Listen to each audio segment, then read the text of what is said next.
महापुराण की जय।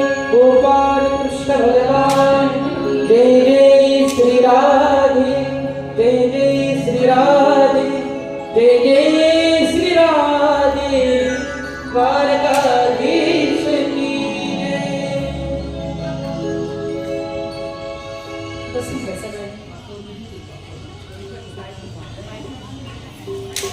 नारदजींनी या आदिशक्तीचा महिमा गायला सुरुवात केली आणि महिमा गायला सुरुवात केल्यानंतर लगेचच वसुदेवजींना आठवलं की या आदिशक्तीचा महिमा इतका आगाध आहे, या आदिशक्तीची लीला किती आगाध आहे, तर मी सुद्धा या आदिशक्तीची पूजा केलेली आहे, या आदिशक्तीचा महिमा मी सुद्धा गायलेला आहे आणि मला सुद्धा अनुभव आलेला आहे तिचा.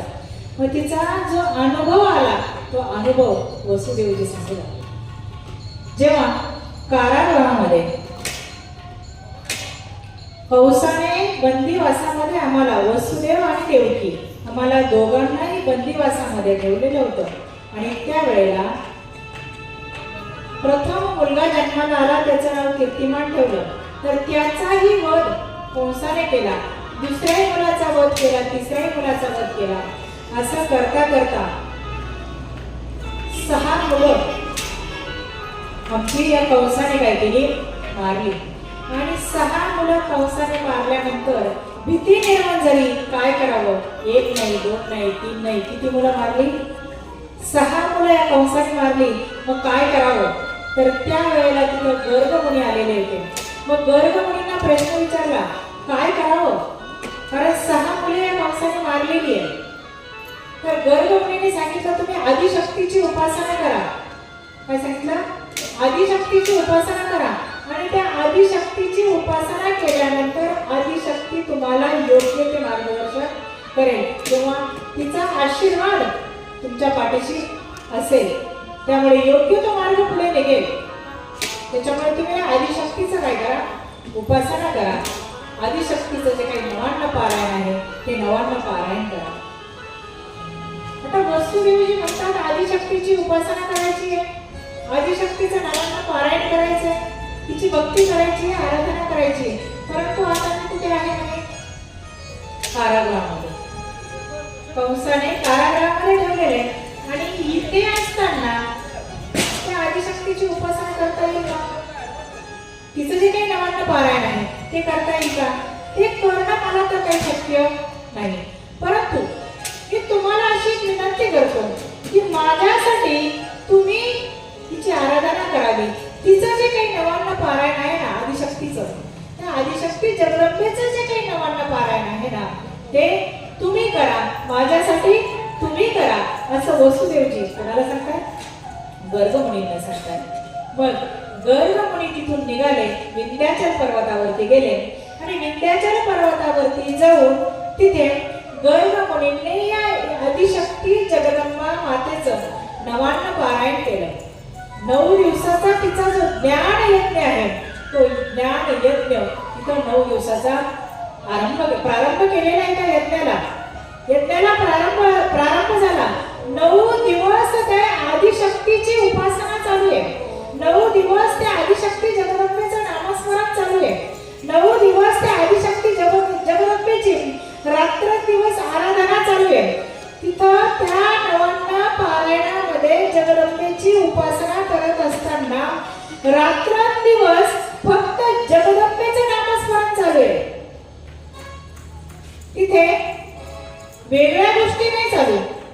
देवीच्या समोर काय चालू आहे, फक्त नामस्मरण चालू आहे रात्रंदिवस. रात्रंदिवस फक्त तिची आराधना आहे. तिच्यासाठी जे काही करायचं आहे, तिच्या नामस्मरणामध्ये स्वतःला विसरून जे काही नाचायचंय, स्वतःला विसरून, परंतु कशासाठी, त्या जगदंबेसाठी, त्या जगदंबेच्या भक्तीसाठी, जगदंबेच्या सेवेसाठी, नवीन नवीन जगदंबा आपल्याला प्राप्त व्हावी, जगदंबा प्रसन्न व्हावी, याच्यासाठी जे काही करायचं आहे ते तिच्यासाठी, त्या भक्तीसाठीच 99 पारायण 9 दिवस तिची आराधना केली गेली आणि आराधना केल्यानंतर 99 पारायण पूर्ण झालं आणि पूर्ण झाल्यानंतर जगदंबा माता प्रकट झाली.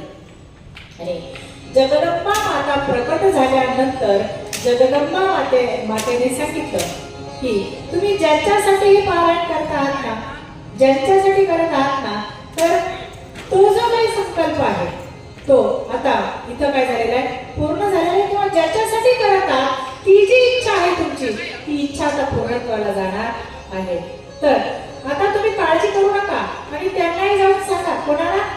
वसुदेव आणि देवकी यांनाही जाऊन सांगा. गर्भमुनींना सांगते आदिशक्ती जगदंबा की त्यांना जाऊन सांगा, आता हा जो 7वा मुलगा,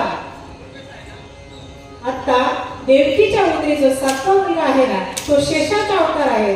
तर त्याला हा भगवंत काय करत, गोकुळामध्ये रोहिणीच्या उदरी नेऊन घालेल. म्हणजे तोही सुरक्षित राहणार आहे. माझ्या कृपेने त्याची सुरक्षा मी करणार आहे. म्हणजे मीच जी योग माया आहे, तो भगवती जगदंबेचाच अवतार आहे. म्हणून मी काय करल, तर हा जो देवकीच्या उदरातला जो 7वा गर्भ आहे, तो 7वा गर्भ मी योग मायाच इथून काढेल, रोहिणीच्या उदरामध्ये घेऊन घालेल. तो सुरक्षित तिथे राहील आणि तो सुरक्षित जन्माला येऊन पुढे तो त्याचं कार्य करेल. आणि नंतर 8वा जो मुलगा जन्माला येणार आहे ना, तर तो साक्षात नारायणाचा अवतार आहे, तो जन्माला येईल. आणि जन्माला आल्यानंतर त्याला मथुरेतून काय करायचं, वसुदेवांना सांगा. मग जन्माला आल्याबरोबर त्याला मथुरेतून उचला आणि कुठे न्या, गोकुळामध्ये न्या. आणि गोकुळामध्ये माझाच तिथे अवतार झालेला असेल, योग मायाचाच अवतार तिथं झालेला असेल, तर तिला कुठे आणा, मथुरेमध्ये आणा आणि गोपाल कृष्णाला तिथे पोहोचवा. मग हे आदिशक्ती जगदंबा मातेने सांगितलं गर्भमुनींना.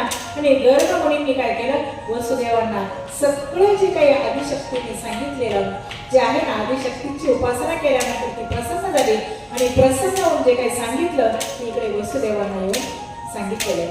त्यानंतर वसुदेव देवकी यांना आनंद झाला आणि जे आदिशक्तीने वरदान दिलेलं होतं त्या वरदानाप्रमाणे सगळं काही पुढे घडलं.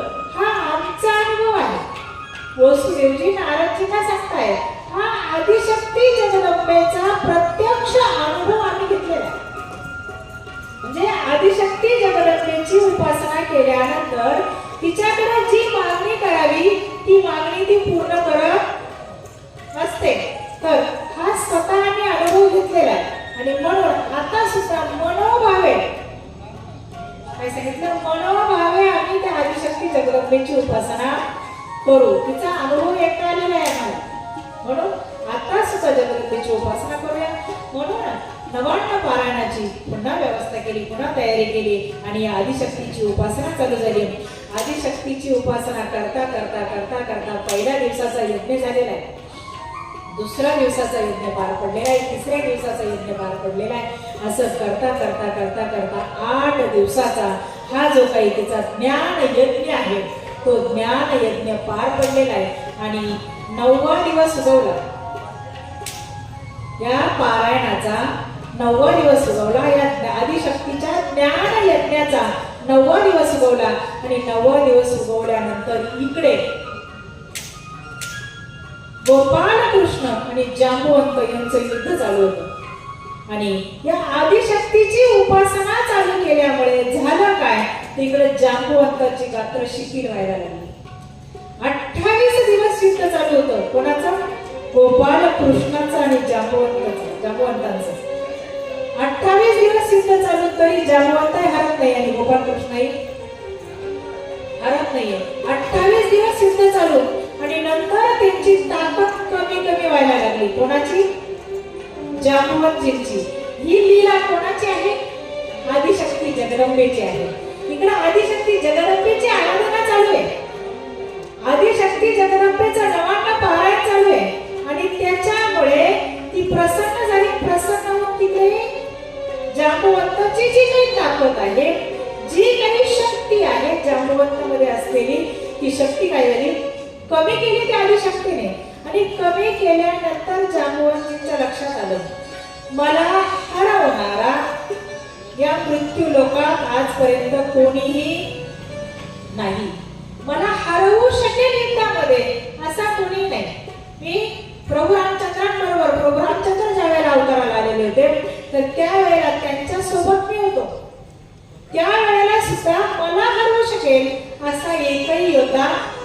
नव्हता.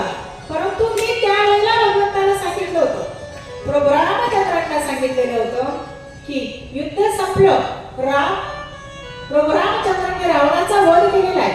रावणाचा वध केल्यानंतर युद्ध संपलं आणि मग जांबवंताजींनी इच्छा व्यक्त केली, माझे हातपाय शिवशिव करतायत. काय हातपाय शिवशिवत आहे, म्हणजे मला सुद्धा युद्ध करावं असं वाटतंय. म्हणून आता तुम्ही माझ्याशी काय करा, युद्ध करा. इच्छा व्यक्त केली, इच्छा प्रगट केली. कोणाकडे केली? प्रभू रामचंद्रांकडे केली. आणि प्रभू रामचंद्रांनी त्यावेळेला सांगितलं, मी एक पत्नी, एक वचनी, एक वाणी, हे नियम आहे. मी या अवतारामध्ये नियमांनी बांधलेला आहे, नियमांनी बांधलेला आहे. आणि त्या नियमांचं उल्लंघन मी करू शकत नाही. कारण भक्त आहे आणि देव आहे. देव आणि भक्त यांच्यामध्ये कधी युद्ध होणार नाही. हा नियमाच्या विरुद्ध मला या अवतारामध्ये जाता येणार नाही. पण तुझी जी इच्छा आहे ना, ही इच्छा पुढच्या अवतारात मी नक्कीच पूर्ण करेल. हे आश्वासन प्रभू रामचंद्रांनी दिलेलं होतं. आणि ज्या वेळेला जांबवंतजींची ताकद कमी व्हायला लागली आणि तेव्हा लक्षात आलं जांबवंतजींच्या की ही कोणी सामान्य व्यक्ती नाही, मला हरवू शकेल असं कोणी नाहीच आहे, असं योद्धाच या मृत्यू लोकांमध्ये नाही. आणि इथे माझी ताकद कमी झाली, 28 दिवस युद्ध चालले आणि अजूनही ती समोरची व्यक्ती हरत नाही. याचा अर्थ होय ना होय हे कोण आहे? प्रभू रामचंद्रच आहे. ओळखलं आणि मग सांगितलं, देवा तुम्ही प्रभूच आहात, प्रभू रामचंद्रच आहात, मला मूळ रूपामध्ये दर्शन द्या. विनंती केली आणि विनंती केल्यानंतर गोपाल कृष्णाने प्रभू रामचंद्राच्या रूपामध्ये काय केले? दर्शन दिले, दर्शन घेतलं. आणि मग प्रभूंना म्हणताय, प्रभू एवढे 28 दिवस युद्ध चाललं, 28 दिवस युद्ध चाललं, पहिल्याच दिवशी नाही का सांगायचं? काय म्हणताय जांबवंतजी की पहिल्याच दिवशी सांगायचं, एवढ्या दिवस तुमच्याशी युद्ध केलं, मग तेव्हाच थांबलो असतो. प्रभू म्हणतात, तुमची ती मागची इच्छा पूर्ण राहिली असते. माझी मागच्या अवतारात तुम्ही जी इच्छा व्यक्त केली ती इच्छा अपूर्ण राहिली असती आणि ती इच्छा पण इथे काय करायची होती? पूर्ण करायची होती. दोघंही प्रभू रामचंद्रांच्या रूपामध्ये दर्शन दिलं. जांबवंतजी आणि भगवंत गप्पा मारताय आणि गप्पा मारता चर्चा चालू आहे. आणि चर्चेमध्ये प्रभू विचारताय, काय चाललं? तुम्ही आम्ही एकत्र आल्यानंतर काय विचारतो? खरं सांगा, काय विचारतो? आदिशक्तीच्या पारायणाचे तू किती, आदिशक्तीचं देवी भागवताचे तू किती पारायण केले? नवनाथांचे किती केले? श्रीमद भागवताचे किती पारायण केले? असं विचारतो ना आपल्या मैत्रिणीला आपण. एकत्र आल्यानंतर असं विचारतो का? मग काय विचारतो? काय विचारतो? काय चाललं, कसं चाललं, मुलाबाळांचं काय चाललं, एवढंच विचारतो ना. पण भगवंताची भक्ती किती केली, आदिशक्तीची भक्ती किती केली, आदिशक्तीच्या भक्तीसाठी आयुष्याचा किती वेळ दिला, हे असं कधी कोणालाही विचारत नाही. मी एवढ्या दिवसापासून आदिशक्तीची भक्ती करते. दिवसातले 24 तासातले मी 2 तास फक्त तिचं नामस्मरणच केलं. तू किती तास केलं? असं कधीही कोणालाही आपण विचारत नाही. इथून पुढे विचारलं पाहिजे की नाही? इथून पुढे विचारलं पाहिजे की नाही? मी पण आदिशक्तीची उपासना करते, आदिशक्तीची भक्ती करते आणि तूही कर. याबद्दल चर्चा व्हायला पाहिजे की नाही? जेव्हाही एकत्र यावं तर त्यावेळेला नको ते बोलण्यापेक्षा काय बोलावं? तिचं गुणगान ऐकावं, तिच्या लीला वर्णन कराव्या, आदिशक्तीचं गुणगान ऐकावं, आदिशक्तीच्याच लीला वर्णन कराव्या. त्याने पुण्यपदरी पडेल. त्याने काय होईल? पुण्यपदरी पडेल. आणि नको त्या गप्पा मारल्या तर पापपदरी पडेल. शेवट जाता वेळेला जी शिदोरी बरोबर न्यायची आहे ती कसली नेणार मग तुम्ही? कसली? तिचं वर्णनच ठिकाणे तर पुण्याची शुगरी बरोबर जाईल. शेवटी जाता वेळेला इथून घरी नाही, त्याच्या घरी जायचंय. जिथून आलो तिथं जायचंय तुम्हाला, आम्हाला जायचंय की नाही. तिकडे जाताना मग पुण्याची शुगरी न्यायची का पापाची शुगरी न्यायची हे आपल्या हातात आहे. हे आपल्या हातात आहे. बरोबर जाताना कोणती शुगरी बरोबर न्यायची. म्हणून एकत्र जरी आलं तरी गप्पा मारताना त्या तिचं वर्णन करावं. म्हणून मी तो गोपाल कृष्ण विचारताय, कसं काय चाललं तुमचं, तुमचा प्रपंच बरा आहे का. जांबुवंती म्हणतात सगळं बरं चाललंय. काय सगळं काही बरं चाललंय, व्यवस्थित चाललंय, परंतु मुलगी उपवर झालेली आहे. जांबुवंती काय म्हणताय, मुलगी लग्नाची आली आहे, तिचीच काळजी आहे, बाकी काहीही नाही. कोण सांगताय, जांबुवंती भगवंतांना सांगताय सगळं व्यवस्थित आहे, परंतु मुलगी लग्नाची आली आहे आणि म्हणून मुलगी एकदा लग्नाची झाली की आई वडिलांना काय असते, काळजीच असते. म्हणून तेवढीच काळजी, बाकी काहीही नाही. मग आता माझी एकच विनंती आहे की तुम्ही आलाच आहात तर हिचं पाणी ग्रहण करा. जांबुवंतीची विनंती केली आणि विनंती केल्यानंतर भगवंताने ती जांबुवंताची जी कन्या आहे जांबुवंती, त्या जांबुवंतीचं काय केलेलं आहे, पाणी ग्रहण केलेलं आहे तिथे. आणि तिला घेऊन जांबुवंतीचं पाणी ग्रहण केलं आणि नंतर जांबुवंतीने सांगितलं, हा जो मणी आहे ना, माझी कन्या घेऊन जा आणि हा मणी तिच्या सोबत हुंड्यामध्ये, कारण मी तो युद्ध करून आणलेला, सिंहाशी युद्ध केलं. युद्ध केल्यानंतर युद्ध करून मणी जिंकून आणला म्हणजे मणी कोणाचा झाला, जांबुवंतीचा झाला. आता हा माझा मणी असे म्हणतात मणी. आता हा सुद्धा कन्या घेऊन जा, कन्याबरोबर हुंड्यामध्ये मणी तुम्हाला. मग तिथून भगवंत निघाले आणि इकडे द्वारकेमध्ये वसुदेवजी आदिशक्तीचा, या जगदंबेचा जो काही ज्ञान यज्ञ करत होते, त्या ज्ञान यज्ञाचा 9वा दिवस होता, शेवटचा दिवस होता. आणि शेवटच्या दिवशी तो ज्ञान यज्ञ पूर्ण झाला आणि पूर्ण झाल्यानंतर शेवटची आरती चालू होती. काय चालू होतं, शेवटच्या दिवसाची आदिशक्तीची आरती चालू आहे. सर्वजण त्या आरतीमध्ये मग्न आहे आणि आरतीमध्ये मग्न असतानाच इकडनं भगवंत जांबुवंतीला घेऊन तिथं आले. आणि तिथं आल्यानंतर तिची जी आरती चालू होती, ती आरती तशीच ही देवकी माता घेऊन काय झाली, मागे फिरली. कारण इकडनं कोण आलाय, गोपाल कृष्ण आले. आणि गोपाल कृष्ण आले, तिची आरती बाकी आहे. तोच एवढा आनंद झाला की ज्याच्यासाठी हिची उपासना केली, या आदिशक्तीची उपासना ज्याच्यासाठी केली ते फळ मिळाले.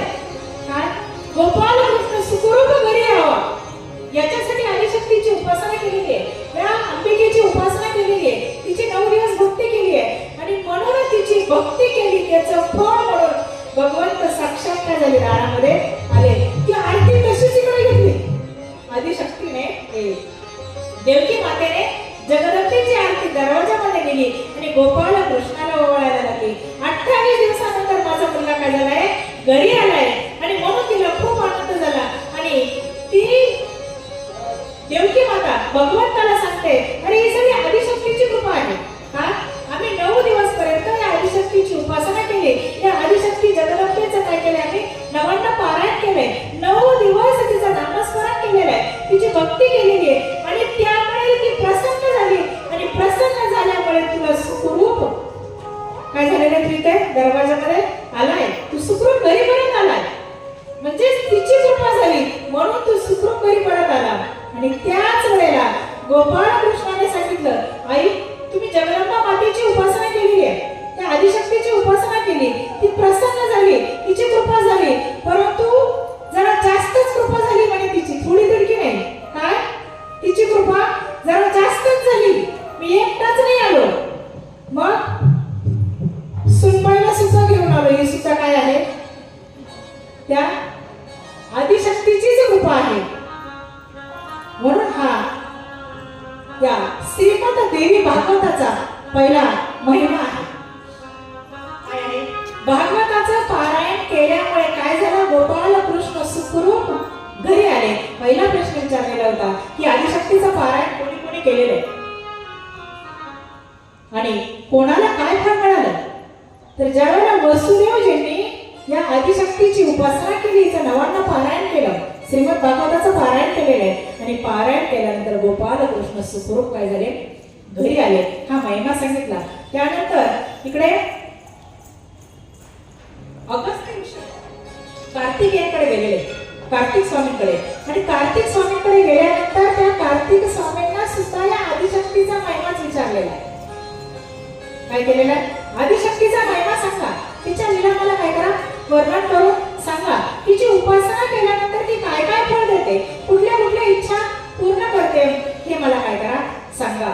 तर त्या वेळेला या अगस्त्य मुनींना कार्तिक स्वामी या आदिशक्ती भगवतीचा महिमा सांगू लागले.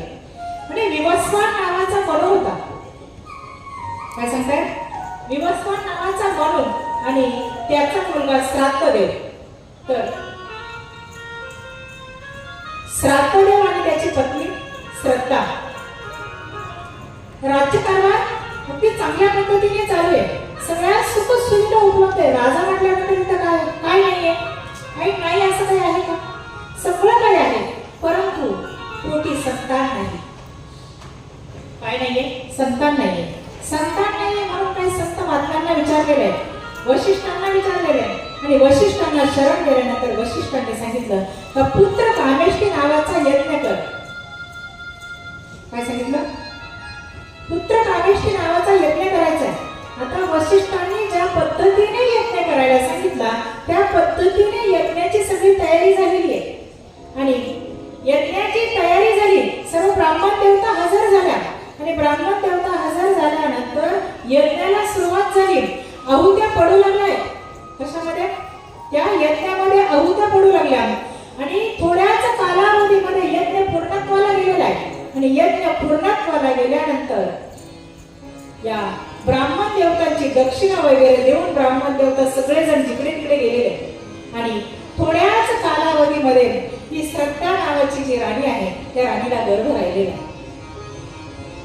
9 महिने 9 दिवस पूर्ण झाले, आणि पूर्ण झाल्यानंतर शुभ मुहूर्तावरती एक कन्या जन्माला आली. काय झाली? कन्या जन्माला आली, आणि कन्या जन्माला आल्यानंतर राजा चकित झाला. काय? मी यज्ञ केला होता, कशासाठी? यज्ञ कोणता होता? पुत्र कामेष्टी नावाचा यज्ञ होता. म्हणजे मला मुलगा पाहिजे होता. मी यज्ञ केला, मुलासाठी यज्ञ केला. यज्ञ मुलासाठी केला, परंतु ही काय झाली? मुलगी झाली. मला राज्य कारभार बघण्यासाठी मुलाची आवश्यकता होती, मुलीची आवश्यकता नव्हती. मग हे असं कसं झालं? मी यज्ञामध्ये मागणी मुलाची केलेली होती, मुलगी कशी झाली? म्हणून वशिष्ठांना बोलावलं. वशिष्ठांना बोलावल्यानंतर वशिष्ठांना विचारलं असं कसं झालं? वशिष्ठजींनी यज्ञामध्ये आहुती टाकणारे जे ब्राह्मण देवता होते त्या ब्राह्मण देवतांना सर्वांना बोलवलं, आणि सर्वांना बोलवल्यानंतर त्यांना विचारलं की असं कसं झालं? आपण पुत्र कामेष्टी नावाचा यज्ञ केलेला आहे, हे यज्ञामध्ये आहुती टाकताना मुलगा व्हावा अशी अपेक्षा, मुलाच्या नावाने आहुती टाकलेली आहे. मग मुलगी कशी झाली? तर त्यावेळेला ज्या काही ब्राह्मण देवता होत्या सगळ्या, त्या ब्राह्मण देवतांनी सांगितलं की आम्ही ज्या वेळेला यज्ञ करत होतो तर यज्ञ करत असताना राणी आमच्या जवळ आली, आणि राणीने कानात येऊन सांगितलं तुम्ही ज्या आहुत्या टाकणार आहात ना, तर त्या आहुती टाकत असताना मुलासाठी नका टाकू, तर मुलीसाठी आहुती टाका. हे आम्हाला राणीने सांगितलेलं होतं, आणि म्हणून आम्ही जे यज्ञामध्ये आहुती टाकताना मुलीसाठीच आहुती टाकली होती.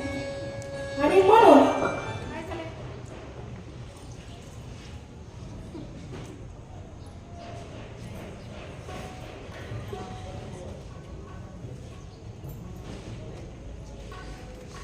आदिशक्तीची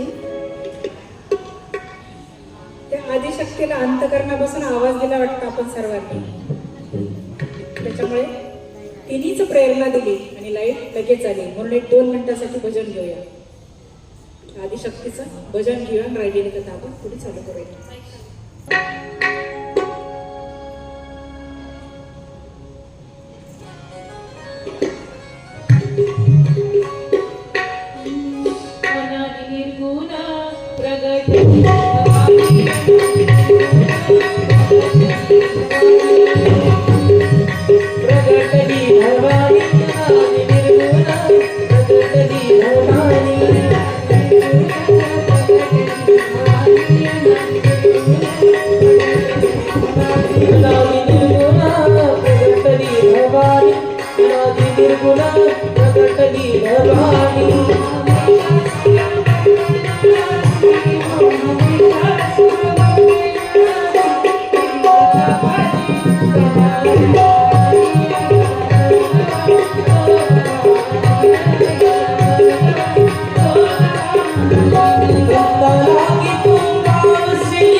कुठपर्यंत आलो होतो आपण?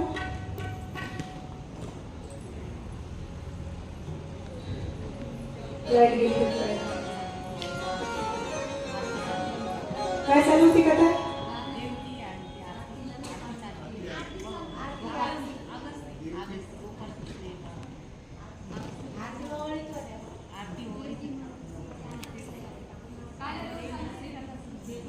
हे ठरलं बरं? कुठपर्यंत होतो आपण? हा?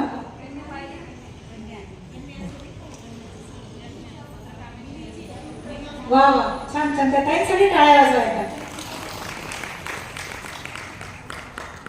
हे ऐकायची का असं ऐकलं पाहिजे म्हणलं. ते यज्ञासाठी जी काही ब्राह्मण देवता हजर होते, त्या ब्राह्मण देवतांना वशिष्ठजींनी विचारलं की तिथे मुलासाठी आपण यज्ञ केलेला आहे, मुलगी कशी झाली? तर त्यांनी काय सांगितलं, राणीने आम्हाला सांगितलं होतं की आहुती कशाची टाका, मुलीसाठी टाका, आणि म्हणून आम्ही आहुती टाकताना मुलीसाठी आहुती टाकली आणि म्हणून मुलगी जन्माला आली. मग राजाने सांगितलं तुम्हाला दक्षिणा कोणी दिली होती? यज्ञ करणाऱ्यांना दक्षिणा कोणी दिली होती? राजाने दिली होती की नाही? मग ऐकायला कोणाचं पाहिजे होतं? ऐकलं कोणाचं?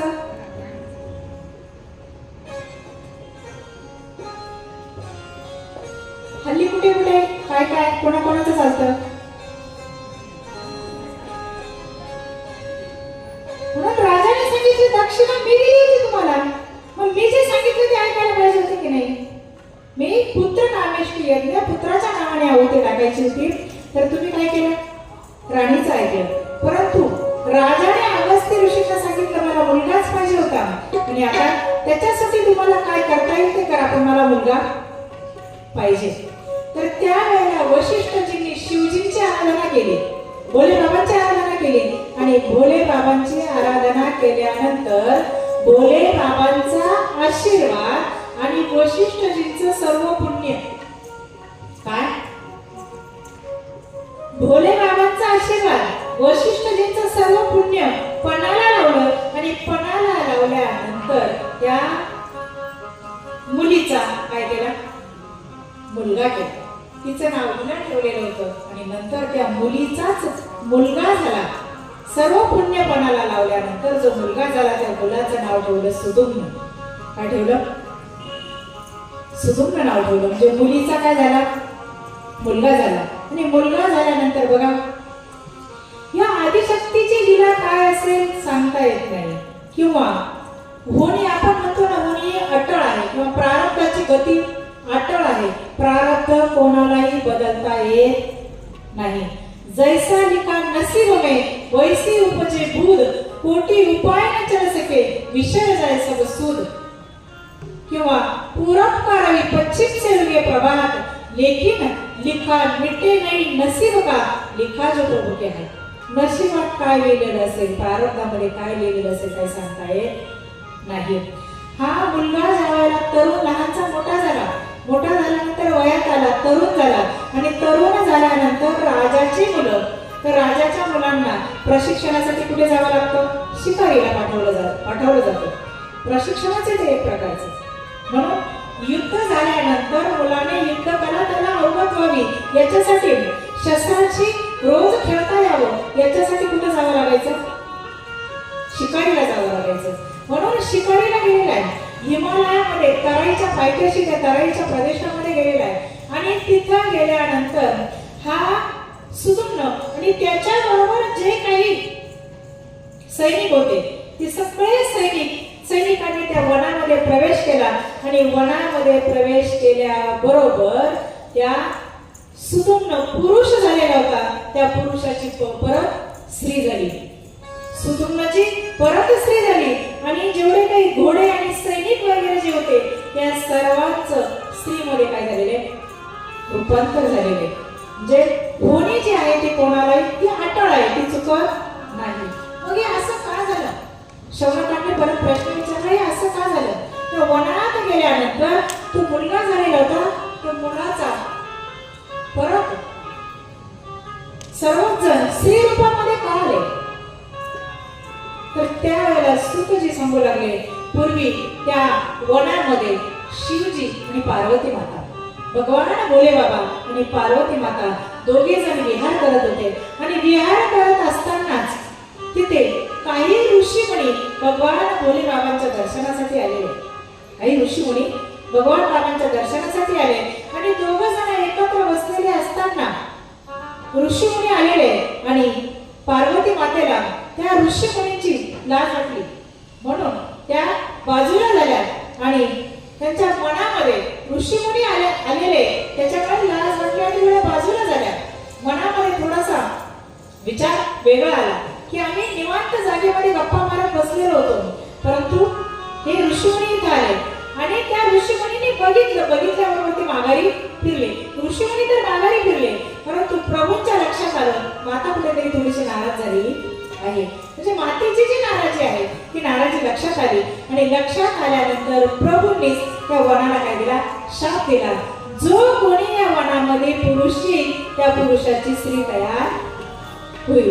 हा भोले बाबांनी दिलेला शाप आहे.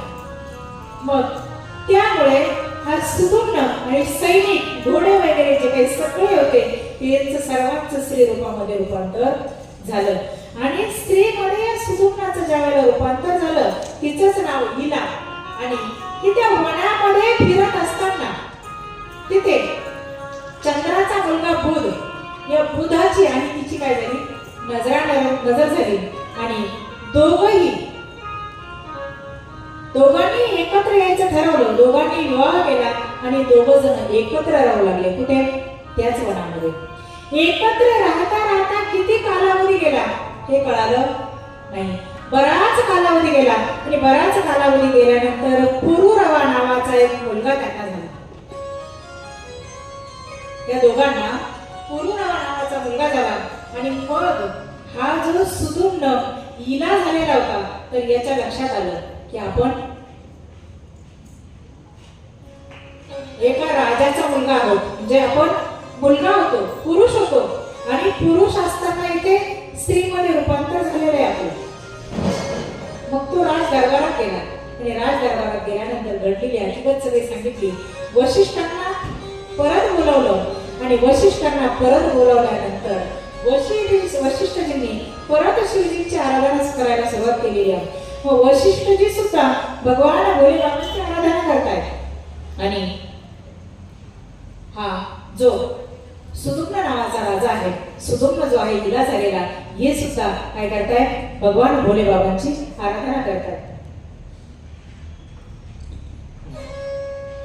ओम नमः शिवाय ओम नमः शिवाय हर हर भोले नमः शिवाय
भगवान भोलेबाबांची आराधना करायला सुरुवात केलेली आहे.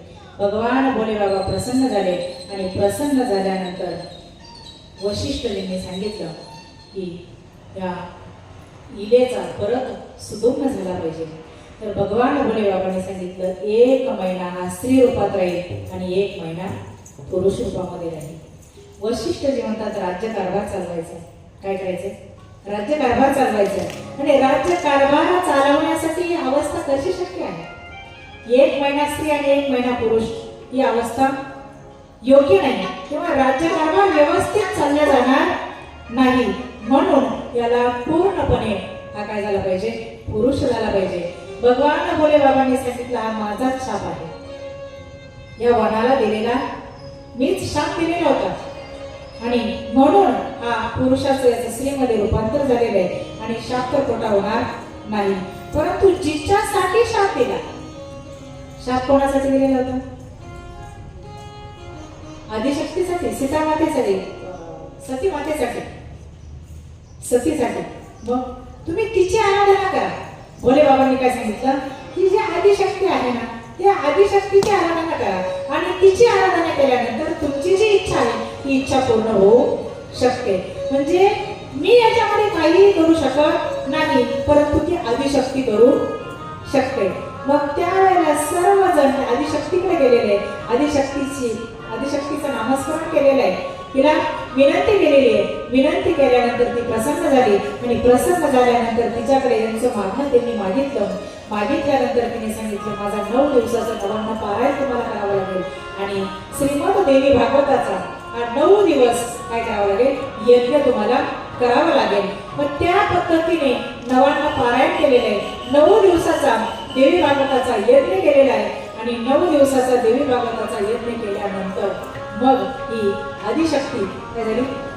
प्रसन्न झाली आणि प्रसन्न होऊन यज्ञ ज्या वेळेला पूर्ण झाल्यानंतरच या इलेचं रूपांतर परत सुगुम्नामध्ये झालेले म्हणजे मुलीचं रूपांतर परत काय झालं पुरुषांमध्ये झालेले आहे. म्हणून हा आदिशक्तीचा महिमा आहे. अशक्य गोष्ट सुद्धा शक्य होते. कशामुळे झाली तर ती आदिशक्तीची लीला आहे. आदिशक्तीची ज्या वेळेला आराधना केली जाते, आदिशक्तीचं भजन केलं जातं, तिला विनवणी केली जाते, तर त्यावेळेला ती तुमचं इच्छित फल किंवा इच्छा काय करते पूर्ण करत असते. म्हणून या आदिशक्तीचा महिमा या श्रीमद देवी भागवतामध्ये सांगितलेला आहे. मग इथे कार्तिक स्वामींना वशिष्ठ की हा जो महिमा सांगितला तुम्ही आता, तर तो महिमा सांगत असताना महिमा सांगितल्यानंतर आनंद तर झाला, परंतु चित्ताला समाधान मात्र मिळालेलं नाही.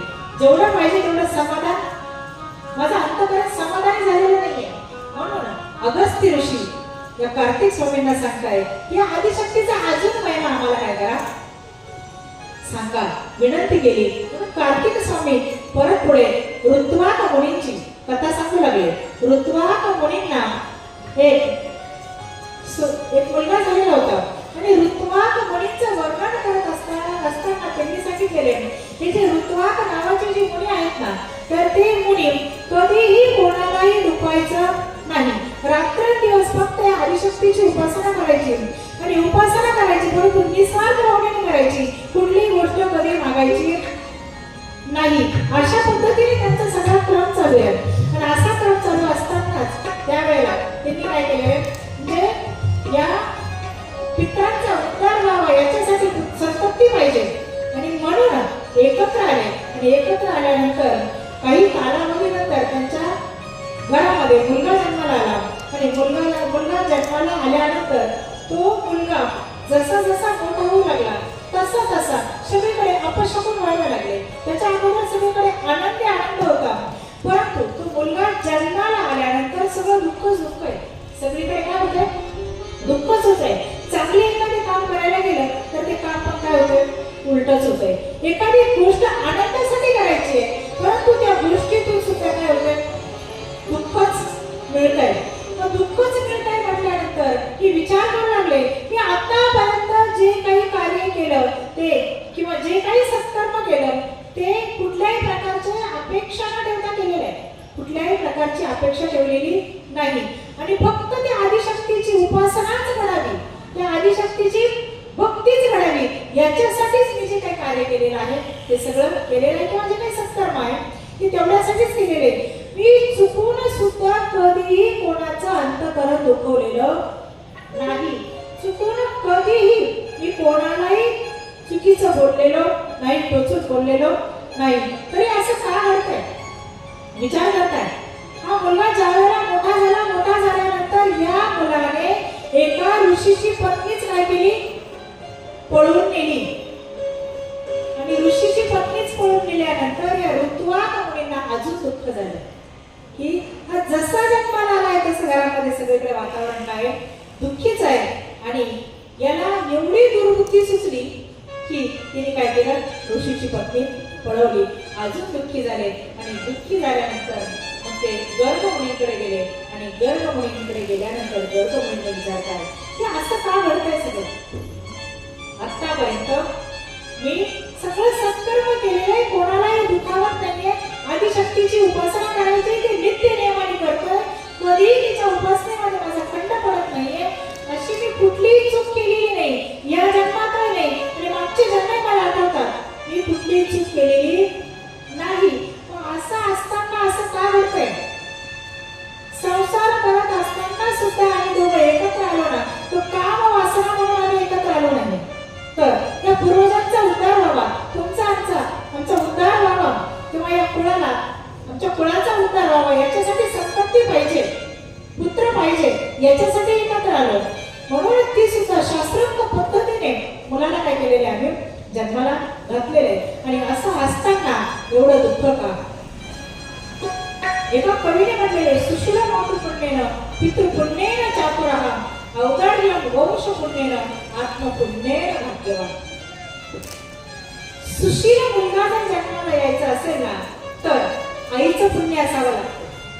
आईने भरपूर जर पुण्य केलेलं असेल तर त्या आईच्या उदरामध्ये जो मुलगा जन्माला येतो ना, तर तो सुशील मुलगा जन्माला येतो. आणि वडिलांचं पुण्य असेल, पितृपुण्येन चातुरा, म्हणजे वडिलांचं पुण्य असेल तर चतुर मुलगा जन्माला येतो. आणि औदार्य वंश पुण्येन, वंशाचं पुण्य असेल तर औदार्यवंत मुलगा काय होतो, जन्माला येतो. त्याला सर्व प्रकारच्या संपत्तीचा उपभोग घेता येतो. आणि आत्मपुण्येन भाग्यवान, भाग्यवान मुलगा जन्माला येतो. कधी त्याचं स्वतःचं पुण्य जर असेल तर तो मुलगा भाग्यवान जन्माला येतो. त्याच्या विरोधामध्ये एका कवीने वर्णन केलेले मातृदेव दोषेन दुष्शिरो. काय म्हटलेले? मातृ दोषेन दुष्शिरो. आईचा दोष असेल किंवा आईचा पाप कर्म असेल तर दुष्ट मुलगा जन्माला येतो.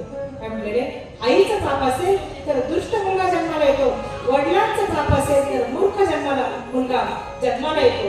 पितृदोषेन मूर्खता, म्हणजे वडिलांचा दोष असेल, वडिलांचा पाप असेल तर मूर्ख मुलगा जन्माला येतो. कार्पण्यम वंश दोषेन, वंशाचा दोष असेल तर कृपण कंजूस मुलगा जन्माला येतो. आणि स्वदोषेन दरिद्रता, एखादा दरिद्री मुलगा जर जन्माला येणार असेल तर त्याचं स्वतःच मागचं पाप असतं. मग हे मुलगा जन्माला येण्यासाठी पाप आणि पुण्य, जर पुण्य कर्म असेल, कोणाचं पुण्य कर्म असेल तर कशा पद्धतीने मुलगा जन्माला येतो हे एका कवीने वर्णन केलेले आहे. म्हणून हे ऋतुवाद कोणी सांगताय की मी आतापर्यंत पुण्य कर्मच केलेलं आहे, पाप कर्म कुठलंही केलेलं नाही. असं असताना सुद्धा माझ्या पोटी हा मुलगा का जन्माला आला, तर त्यावेळेला गर्गमुनी ज्योतिषशास्त्र त्यांना अवगत होतं. आणि म्हणून तिची सर्व कुंडली बघितली, जन्म नक्षत्र वगैरे सगळं बघितलं. तर त्यावेळेला गर्गमुनींनी सांगितलं की तुमचाही कुठलाही याच्यामध्ये दोष नाही, तुमच्या पत्नीचाही दोष नाही, तुमच्या वंशाचा सुद्धा दोष नाही, याच्यामध्ये दोषही कोणाचा नाही, पापही कोणाचं नाही. परंतु हा मुलगा ज्या वेळेला जन्माला आला ना, तर त्यावेळेला रेवती नक्षत्राचा 4थं चरण चालू होतं. रेवती नक्षत्राचं 4थं चरण म्हणजे गंडांत योग आहे. गंडांत योग म्हणजे अशुभ वेळ, जी वेळ आहे ती वेळ कशी आहे? अशुभ. म्हणजे तो जन्माला आला ना तर त्यावेळेला रेवती नक्षत्राचा अशुभ वेळ 4था योग चालू होता, त्याला गंडांत योग म्हटलेले आहे. पण त्या योगामध्ये हा जन्माला आला आणि म्हणून हा कुकर्म करतोय. म्हणून काय करतोय? कुकर्म करतोय. मग या ऋतुवाद मुनींना राग आला. राग आल्याबरोबर त्या रेवती नक्षत्राला शाप दिला. आणि शाप असा दिला की तू स्थान भ्रष्ट होशील. स्थान भ्रष्ट होशील म्हटल्याबरोबर ते रेवती नक्षत्र काय झालं, एका पर्वतावरती येऊन पडलं. कुमुद नावाचा पर्वत आहे, त्या पर्वतावरती येऊन ते पडलं, म्हणजे स्थानभ्रष्ट झालं. आणि त्यानंतर गर्गमुनींनी सांगितलं तुम्ही आदिशक्तीची उपासना करा. आता हा मुलगा सुधारावा असंच वाटत असेल ना तर काय करा, आदिशक्तीची उपासना करा. आणि आदिशक्तीची उपासना केल्यानंतर आदिशक्ती प्रसन्न होईल. आणि प्रसन्न झाल्यानंतर ती काय करेल, वर देईल. आणि हा मुलगा पुन्हा काय होईल, बघ तो तुम्हाला जसा पाहिजे तसा दुष्ट आहे ना, तर दुष्टपणा त्याच्यातला काय होईल, नाहीसा होईल. म्हणून या ऋषीने काय केलेले, आदिशक्ती जगदंबेची उपासना केलेली आहे. तिचा परत 9 पारायण केलेलं आहे. 9 दिवसाचा तिचा यज्ञ केलेला आहे. आणि 9 दिवसाचा यज्ञ केल्यानंतर ही आदिशक्ती प्रसन्न झाली आणि प्रसन्न होऊन तिला वर दिला. आणि या मुलाची जी काही दुष्ट बुद्धी होती ती दुष्ट बुद्धी काय झाली, सगळी नाहीशी केलेली आहे. हा जगदंबेचा, आदिशक्ती जगदंबेचा काय आहे, महिमा आहे. आणि याच्यानंतरची जी पुढची कथा आहे त्या रेवती नक्षत्राचं काय झालं आणि जगदंबेचाच महिमा पुढच्या कथेमध्ये अजून अर्धा शिल्लक आहे. तो महिमा आपण काय करूया, उद्या बघूया. आजची जी सेवा आहे दुसऱ्या दिवसाची, ती सेवा आपण इथे समाप्त करत आहोत. आजच्या या दुसऱ्या दिवसाचा जो आदिशक्तीचा जो ज्ञान यज्ञ आहे, ते या ज्ञान यज्ञामधली ही आजची दुसरी आहुती आहे. आणि ही आहुती आज त्या यज्ञामध्ये आपण काय केलेली, समर्पण केलेली आहे. म्हणून आपण सर्वच जण या आदिशक्तीचे भाविक भक्त या सर्वांनी अगदी अंतकरणापासून मनापासून ही जी सेवा आहे किंवा जे काही आदिशक्तीचं जे वर्णन आहे ते वर्णन अगदी आनंदाने ऐकलं त्याबद्दल धन्यवाद. तसेच आमच्या